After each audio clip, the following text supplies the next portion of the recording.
Purple Eagles Weekly is brought to you by Ad Pro Sports Elite Team Gear, Wendy's Old Fashioned Hamburgers, Steve Baldo Ford in Niagara Falls, Crown Plaza Hotel Niagara Falls, the official hotel of Niagara Athletics, and by Pepsi.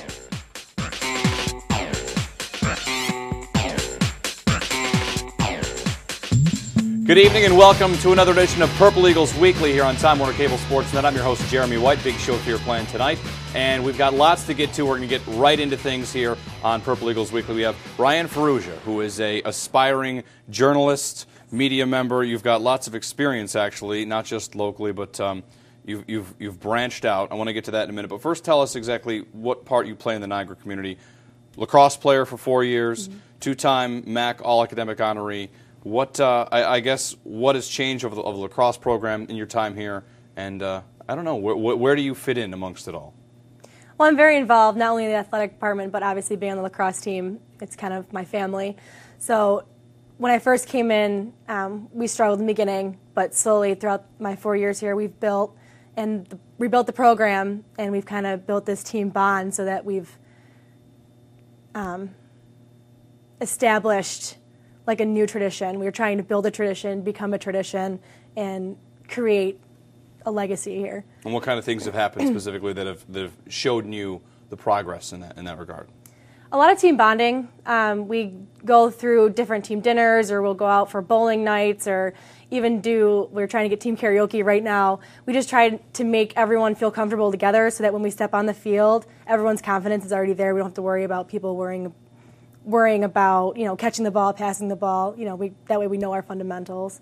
And like so many student athletes at the university, you're involved in much more than just the athletics portion of it, and something that's actually much bigger. Talk to me about the admissions video that you've put together that is shown to prospective Niagara students. The video, like you said, is for prospective students. It's just to tell students who have been accepted to NU the things that NU offer and the things that they can do once they get here, not necessarily sports, but also the theater program, what they can do on and off campus, and how we're close to Toronto, close to Buffalo, so they can go out and do things also outside of the campus life. How did you go about gathering all that there is to know about Niagara and condensing it down into however many minutes that you had? It seems like something that might be an overwhelming task for someone to tackle. Yeah, I actually didn't write the script. They just asked me to kind of host the entire segment, and he went through every aspect of campus life and what prospective students would be interested in and what they would want to know and what would draw them to campus. So what kind of things are we talking about? Because you at one point were obviously a prospective student. So as someone that's in the program, I feel like you'd probably have a pretty good idea of what a prospective student might be looking for in terms of an admissions video. We talk about campus life, so how you can do sporting events, or you can get into the different theater programs, different clubs and activities. We also have a ROTC program on campus. We touch on that. We talked about dining, because that's a big thing for college students when they come. If they have home-cooked meals all the time, they want to know that they're going to be getting fed well. They also talk about the different business or education, different majors, and how they could also get involved in those different programs and what those programs offer to students. So the internship that you've also been a part of as well, you went to New York City and had an internship at CBS. Tell us about that. Interning at WCBS was definitely a lifetime experience. I mean, you can't pay for an experience like that. I got to meet so many really interesting people, and I got to network. They let me actually go out and shoot my own B-roll. I got to plan and set up interviews. I mean, it's something that you can't get in a classroom, and you have to go out and actually be able to do it, which is beneficial. Sure. So that's why it was such an amazing experience for me. What's the most memorable day of the whole experience at WCBS? At the news station, all the interns, at the end of the summer, we do a summer intern newscast. And I had the pleasure and the opportunity to interview a woman named Dana Tyler, who gave me the best advice and made the experience so worth it. She pulled me aside after and just told me, you're doing good, keep it going, network with me, keep in touch, let's see where this goes. So it was awesome. So what kind of advice is it? I mean, outside of just networking, like, is there anything that you can take back and you'll apply to your studies and your preparations?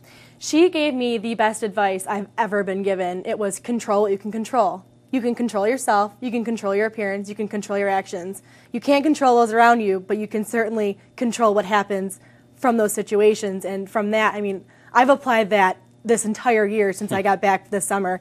Every single thing that's happening, I've said to the team, control what you can control. We can control ourselves, we can control our actions, we can control our game. So it's carried over for me tremendously. On the field and in the broadcast medium as well. Now, as a aspiring journalist, I'm told now that we're gonna do a role reversal. You're gonna interview me for this. So I want to set a couple rules here. No, like 60 minutes hard hitting stuff. Let's keep a fluff piece.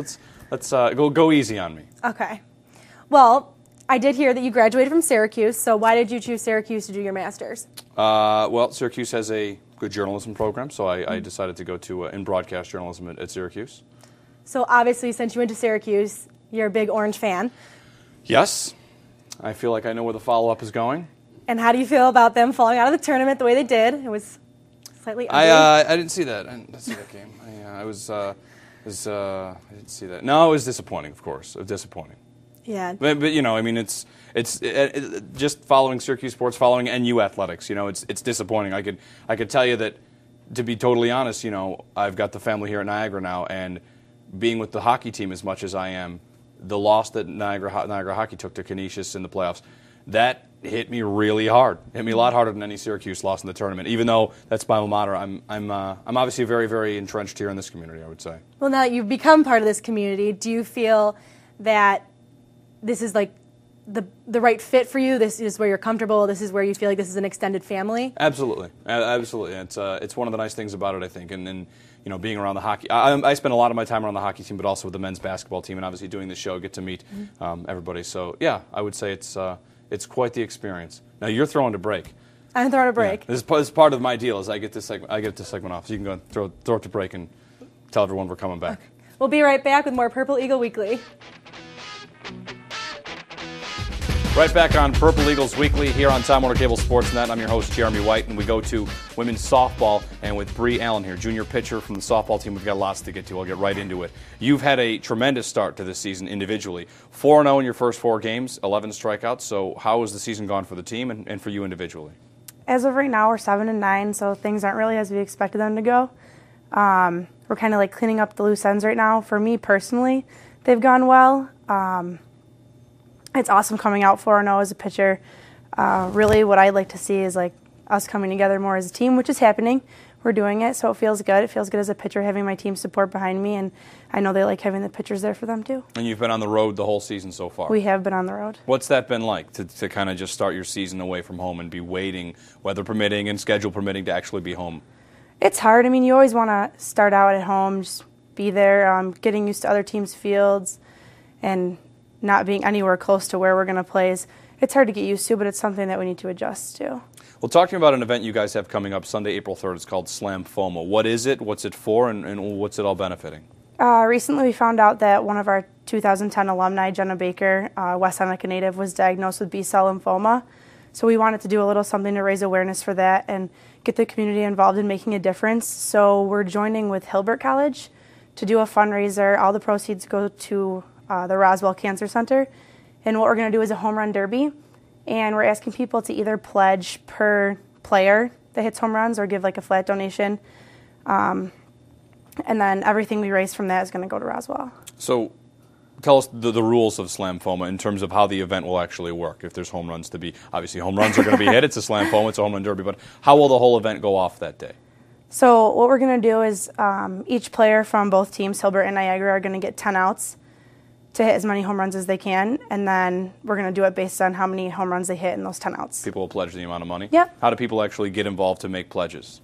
We've done a lot of contact with like local businesses and family members. What they can do is there's a slamfoma@yahoo.com they can email to send donations, or they can actually come to the event on the 3rd, which is what we're hoping for. We'd really like a big turnout and they can do donations there.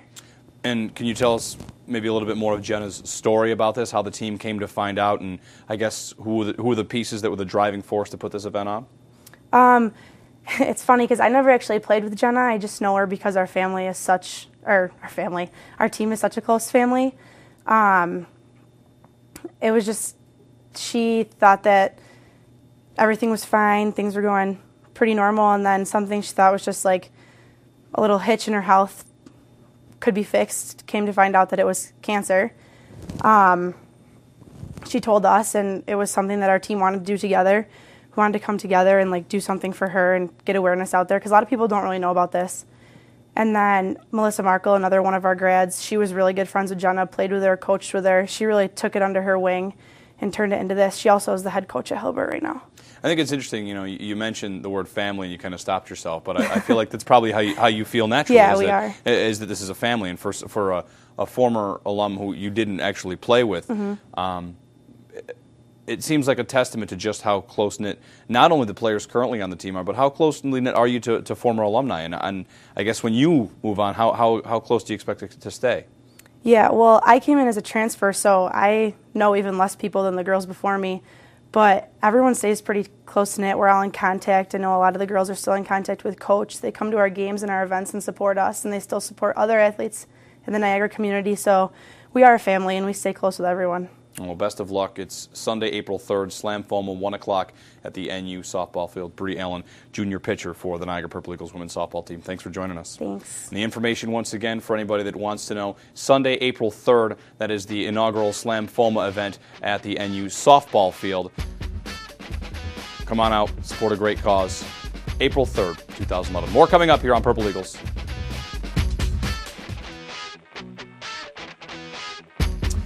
Back here on Purple Eagles Weekly on Time Warner Cable Sportsnet, Jeremy White with you, and we have Megan Brusso, sophomore for the women's golf team. Second year for you and second year for the women's golf team as well, and I think it's an interesting story when you talk about your path to get to Niagara. It was actually the Niagara family that brought you to Niagara before you were part of the family.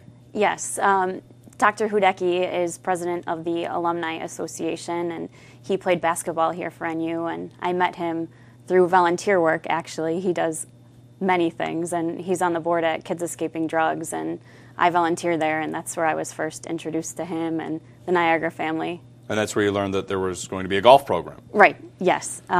It started last year. I was approached my senior year in 2009, and they said, would you like to play golf? Here's the opportunity, and I jumped right on it. So you've been a golfer for how long then? Not long at all. I started swinging, I think, my freshman year of high school, and started actually playing on a course the end of my sophomore year, and junior year I started playing competitively of high school. Well, one thing I think a lot of people might ask about a golf team is golf is such an individual sport, and to be on a team, how does a golf team practice? Obviously you're practicing your own game, sure, but you're practicing as a team. So how does the dynamic of such an individual sport work on a team basis? I have to say, from not playing as much as most of the other girls on the team, I'm kind of like their little sister, and my roommate, Brittany Seishan, is our best player on the team, I would have to say, and she is really good at showing me how to practice in a sense, and showing me when I'm messing up with my swing, when coach is working with a different girl, and we practice together as a team. I don't want to sound funny when saying that, but we really all watch each other swing, and when we're just hitting balls on the range, everyone kind of steps back and watches each individual girl swing and tries to put their input in. I'm usually the one when people are giving me input, but it really helps, I think. And we'll play in a threesome, or sometimes we go out as a whole team. Mm-hmm. Niagara Falls Country Club is really good about letting us go out whenever we want, and the members are even fun to try and tell us what they think we're doing wrong, or ask us to help them tell them what they're doing. So how do you strike the balance? Because the thing about golf that's different from so many other sports is that your swing is yours. Your swing is your swing. Right. So if someone can diagnose, all right, you're doing this wrong, they've got to fix it without making it their swing. So is there a level of communication in terms of between coaches and players that has to be on almost another level? I think it's almost everyone, well, for me, it's always you're swinging too fast. You're thinking too much. So it's really just simple things that are a fix, not change your whole swing, but either you're swinging too fast, you're not pausing at the top long enough, and all the girls are so good at catching that for each other, but we can't catch it for ourselves. So How about in terms of the breakdown of the team? 2 seniors, 3 sophomores, 3 freshmen. Leadership. You know, when we talk about an individual sport, and I'm trying to get a sense of how the team aspect of it works. How does leadership work from that standpoint? Does it filter from the top down? It really doesn't. We all work together. We have our own spot on the team almost. It's Katie Hamilton. She's a sophomore, and she's really good. She's the inspiration person to go to. We write on our wrists an inspirational phrase to look at during your entire round. I'm more of the upbeat, smiling all the time, no matter what we shoot. All right, let's go out and do better tomorrow. Brittany Seishen's more of the mechanic. She's, we're doing this wrong. We really need to focus in this area. We got to learn how to putt. Before we tee off, we're going to go to the practice green and we're going to putt, and that's it. Mm-hmm. So, everyone really works together where they have their own spots. We rely on people for certain things, and it really works. Are you a gambler, or do you play safe? I got to learn how to play it safe. I always go for it. I know I shouldn't, but yeah, I usually tend to go for it. The littlest spot is where I go if I'm in the trees, and I'd rather punch out. All the girls are pretty good at learning how to lay up when you need to, and they're working on teaching me. So. Do you have a favorite golfer at the professional level that you like the style? There are some men and women that gamble and some that play safe. Do you have anyone that you like to really watch any more than anyone else? I don't know if it's their style that I like, but I always watch Phil. I'm gambler. Always rooting for Phil, but he can't putt sometimes, and I'm the same way. He misses those short ones, and that's really how I am. But well, as someone who golfs at school, what do you do to cut loose? Most people golf to cut loose. So when you want to get away, do you golf? Do you find it just as enjoyable as a recreational thing as you do in terms of being on the team? I have to say, we all cut loose in the van after. Our coach, Steve Latimer, he's really good about picking the right song selection, and we can sing along together to just about anything as a team, and that's our way of, we actually do it before the round too, to get calm, get ready, get pumped up at the same time, but then after a round, we've always got some sort of song to bring us up, and that's how we really relate together, I guess. Well, we wish you a great season and warmer weather as soon as possible, because that'll help things out. Megan Brusso, sophomore from the women's golf team. Stay tuned. Checking in with tennis next on Purple Eagles Weekly.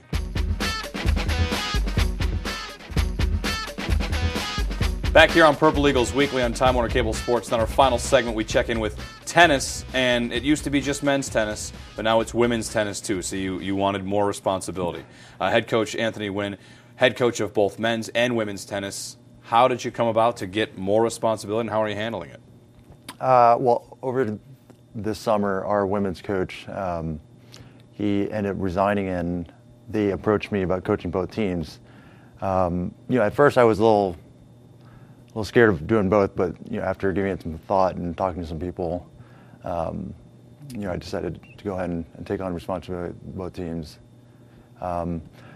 It's one of those things I just have to make sure I, spend a lot of time with each player, and I guess try not to stress out too much about having too many kids running around. So. Is it any different, men's versus women's, when you're coaching the actual student athletes? It can be a little bit. I personally try to approach each player differently. I try to treat the teams as a whole the same, but whether it's a male or a female tennis player, I try to get to know the individual, and then make sure I approach them and talk to them, depending on their the way they like to be talked to. So.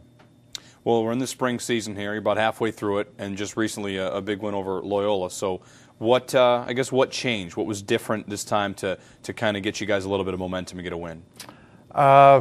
We obviously we've been struggling a little bit this year, but I think the guys, they've done a good job just working really hard and trying to stay positive. We had some adversity at the beginning of the year, and I think it took them a while to really try to, come together and figure some things out, but they've been working really hard, and I think yesterday obviously was we were able to kind of reap the rewards of the hard work. Last segment we talked about golf, which tends to be a very individual sport, and team play with an individual sport. Tennis, I think there's a little bit more team play, but at the same time, it's largely an individual sport. So as the coach, how do you make sure that your guys, your girls, they're teams, and instead of just a collection of individuals? I think, like you said, it is a very individual sport, and we talk about, just making sure, whether in practice or in weights or in matches, that everyone's doing a good job of supporting each other. Practice, especially, really pushing each other. I think the biggest thing is they know that the only way they're going to get better is by pushing each other. If they go out there and not try, not work real hard or try real hard, then it's not only hurting themselves, but it's hurting the team, their teammates as well. So it's almost like not just being a coach, but you're a motivator. You're someone who has to cultivate a culture of work, of determination. Correct. Yeah. It's one of those things. I have friends who ask me, do I get to play very much? They always assume that I get to play a lot with the guys and girls, and I tell them that I actually don't play hardly at all, because I find that if I end up playing with guys or girls, one of the two players, and I think sometimes the rest of the team can maybe get off track a little bit. So I try to sacrifice my own play so that I can kind of make sure that each of the teams is getting their work in. So we're approaching the final month of play here. So moving forward from this point, your first year with the women, your third year with the men, how will you wrap up the spring session? What are your goals for this final month in this stretch run? Nothing really changes in our approach, but I think we talk all year long about obviously trying to make sure we, in our out of conference games, we prepare ourselves to be successful in conference, and I think that's the biggest thing. We try to make sure that they're working hard and staying in good shape and approaching each match, one by one and not looking too far ahead. So, well, best of luck with both teams now that you've added responsibilities. Head coach of the men's and women's tennis team, Anthony Wynn. Quick thing to pass along on alumni, or soon-to-be alumni, Paul Zanette of the men's hockey team. We talked to him last week, asked what's next for you. Zanette has signed an amateur tryout contract with the Hamilton Bulldogs, not too far away, in the AHL affiliate of the Montreal Canadiens. So congratulations and best of luck to Paul Zanette. That's it for us. Good night from Purple Eagles Weekly here on Time Warner Cable Sportsnet.